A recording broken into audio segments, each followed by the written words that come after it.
Hi friends, SK జర్నీకి స్వాగతం. Friends, మనం ఇప్పుడు సికింద్రాబాద్లోని నాగదేవత ఆలయంలో ఉన్నది. ఇది మిలిటరీ ఏరియా ప్రాంతంలో ఉంది. ఇక్కడికి రావాలంటే ఎలా అని ఆలోచిస్తున్నారా? ఇక్కడికి రావాలనుకుంటే లాల్ బజార్ నుంచి రావచ్చు. ఇక్కడ బస్ ఫెసిలిటీస్ సౌకర్యంగా ఉంది. ఇది ఈసీఎల్ నుంచి సికింద్రాబాద్కు బస్సులు నిరంతరం తిరుగుతూనే ఉంటాయి. ఇక్కడ మనం అల్వాల్ నుంచి వస్తే లోతుకుంట నుంచి రావచ్చు. ఇక్కడ చుట్టుపక్కల పరిసరాల్లో మనకు చాలా దేవాలయాలు కనబడుతుంటాయి. సుబ్రహ్మణ్య స్వామి ఆలయం, వెంకటేశ్వర స్వామి ఆలయం, అయ్యప్ప దేవాలయం, వినాయకుడి ఆలయం ఇక్కడ మనకు చుట్టుపక్కల కనిపిస్తుంది. కృష్ణుని దేవాలయం కూడా ఇక్కడ మిలిటరీ ఏరియా ప్రాంతంలో ఉంటుంది. అది మనం నెక్స్ట్ వీడియోలో ఆ వీడియో చూద్దాము. ఈ ఆలయం చాలా పురాతనమైనది. ఈ ఆలయానికి గొప్ప చరిత్ర కూడా కలిగి ఉంది. ఆ చరిత్ర ఏంటి అనేది ఈ వీడియోలో మనం తెలుసుకుంటాం. అంతకన్నా ముందు మీరు కొత్త వారైతే మన ఛానల్ని ఖచ్చితంగా సబ్స్క్రైబ్ చేయండి. ఎందుకంటే మీరు ఇచ్చే సపోర్ట్ మాకు చాలా విలువైనది. కాబట్టి మేము ఇంకా మంచి మంచి వీడియోలు చేయగలుగుతాం మీరు సపోర్ట్ ఇస్తే. ఓకే, మనం గుడిలోకి వెళ్ళి ఆ ఆలయ విశిష్టతలు మనం తెలుసుకుందాం. నాగదేవత విగ్రహాలు కనిపిస్తుంటాయి. ఈ ఆలయం చూడడానికి చాలా పురాతనమైనదిగా మనకు కనబడుతుంది. ఈ ప్రాంతంలో పురాతన దేవాలయంలో ఈ ఆలయం ఒకటి. స్థానికులు మరియు పర్యాటకులతో ప్రసిద్ధి చెంది క్లిష్టమైన చెక్కిన విగ్రహాలు మరియు పురాతన వాస్తు శిల్పంతో ఈ ఆలయం హిందూ మతానికి చెందిన నాగమ్మ దేవతకు అంకితం చేయబడింది. నాగదోషం వంటి వారి జాతకంతో కోరికలు తీర్చడానికి మరియు సమస్యలు తగ్గించడానికి ఆమె శక్తులను భక్తులను విశ్వసిస్తారు. తత్ఫలితంగా ఆలయానికి ప్రతిరోజు అనేక మంది సందర్శకులు వస్తూ ఉంటారు. వారు అమ్మవారిని ప్రసన్నం చేసుకోవడానికి మరియు ఆమె ఆశీర్వాదాలు పొందే ప్రయత్నంలో ప్రత్యేక ప్రార్థనలు చేస్తూ ఉంటారు. ఈ ఆలయ నిర్మాణం దక్షిణ భారతీయ ప్రభావాలను ప్రదర్శిస్తుంది. ఆలయ దేవాలయం సమయాలు ఉదయం 6 గంటల నుంచి మధ్యాహ్నం 12:30 వరకు, సాయంత్రం 5 గంటల నుంచి 9 గంటల వరకు ఈ ఆలయం తెరిచి ఉంటుంది. ఈ ఆలయంకు గొప్ప చరిత్ర కూడా ఉంది.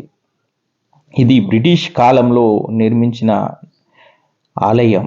ఇది 1960 దశకంలో శ్రీ జయలక్ష్మి అమ్మ గురువు పర్యవేక్షణలో ప్రారంభమైంది. మనం ఇక్కడి నుంచి నాగదేవతను కూడా ఈ వీడియోలో మీరు చూడవచ్చు. ఈ వీడియోలో మీరు నాగదేవతను దర్శించుకోండి. మీకు నాగదోషం ఉంటే ఈ గుడిని సందర్శించండి. ఈ నిర్మాణాలు మనకు చాలా క్లిష్టమైన రీతిలో మనకు వాస్తుశిల్పి మనకు కనబడుతుంది. జయలక్ష్మి అమ్మ గురువుల పర్యవేక్షణలో ఈ ఆలయం ప్రారంభమైంది. జయలక్ష్మి అమ్మవారి విగ్రహాలు మనకు ఇక్కడ ఎక్కడ చూసినా మనకు కనబడుతుంటాయి. 1960లో ప్రారంభం దశలో అధికారులు ప్రతిఘటించినప్పటికీ మతపరమైన సంఘర్షణలు నివారించడానికి ఆలయాన్ని స్థాపించాలనే నిర్ణయానికి చివరికి అంగీకరించారు.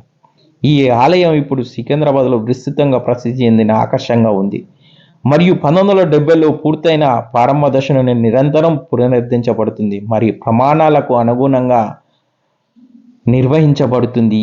ఈ ఆలయం ఇక్కడ జయలక్ష్మి అమ్మవారిని కూడా మీరు ఊరేగింపు చేయడం ఇక్కడ చూడవచ్చు. జయలక్ష్మి వారి ఫోటోలు కూడా చూడవచ్చు.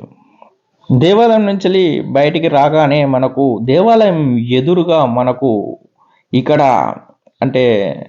నాగదేవత విగ్రహాలు కనిపిస్తుంటాయి. నాగదేవత చుట్టూ ప్రదక్షిణలు ఇక్కడ మనం చేయవచ్చు. ఇక్కడ ప్రధానమైన పండుగ నాగపంచమి. ఇది హిందూ మతం యొక్క పండుగ. పాములను ఆరాధించడాన్ని జరుపుకోవడానికి జూలై లేదా ఇది చంద్ర క్యాలెండర్ ప్రకారం నిర్వహించే సాంప్రదాయ భారతీయ పండుగ. ఈ సమయంలో భక్తులు ప్రత్యేక ప్రార్థనలో పాల్గొంటారు.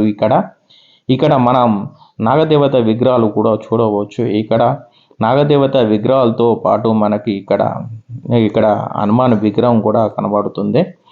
ఇక్కడ కొలను కూడా మనం చూడవచ్చు. ఇక్కడ ఖాళీ ప్రదేశంలో ఇవి ఉంటాయి. మనం నాగదేవతను సందర్శించుకున్న తర్వాత మనం ఇక్కడికి వచ్చి కొంచెం సేపు సేద తీరవచ్చు. ఈ కొలంలో నీరు కూడా కనిపిస్తుంది. మనకి ఇక్కడ నుంచి అమ్మ జయలక్ష్మి అమ్మవారు కూడా కనబడుతున్నారు. అక్కడ విగ్రహం కూడా మనం గమనించవచ్చు. ఇక్కడ నాగదేవత ఆలయంలో త్రిపిండి శ్రద్ధ పూజ, మృత్యుంజయది తర్వాత వివిధ అంటే నాగపౌర్ణమి పండుగ ఘనంగా జరుపుకుంటారు. చాలా రకమైన సుదర్శన హోమం, మహాదేవి హోమం, పితృయజ్ఞం, గాయత్రి హోమం, గ్రహశాంతి హోమం వంటి వివిధ రకాల హోమాలు నిర్వహిస్తారు. గణపతి పూజ, సరస్వతి పూజ, దుర్గా పూజ, సుబ్రహ్మణ్యం పూజ, మహాలక్ష్మి పూజ, శివశక్తి పూజ, సర్వ ఐశ్వర్య పూజ, గాయత్రి పూజ, కాళీ పూజ మరియు నవగ్రహాల పూజలు కూడా ఇక్కడ చేస్తారు. మీరు ఇక్కడ ఇవన్నీ చూడవచ్చు. మీరు ఈ దేవాలయాన్ని సందర్శించాలనుకుంటే సికింద్రాబాద్లోని ఆల్ఫా హోటల్ దగ్గర మీరు 24B కానీ 24E కానీ బస్ ఎక్కి మనకు కండక్టర్కు చెప్తే ఈ పరిసరాల్లో దింపేస్తాడు. దీని ఎదురుగానే ఈ కమాన్ ఎదురుగానే మనకు బస్ స్టాప్ కూడా ఉంటుంది. మీరు ఇక్కడికి రావచ్చు. ఇక్కడికి వచ్చినప్పుడు చిన్న చిన్న దేవాలయం చుట్టుపక్కల కూడా ఉంటుంది, వాటిని కూడా సందర్శించండి. ఇది అయ్యప్ప దేవాలయం. ఓకే ఫ్రెండ్స్, ఈ వీడియో మీకు నచ్చితే లైక్ చేయండి, షేర్ చేయండి, సబ్స్క్రైబ్ చేయండి. Thank you friends.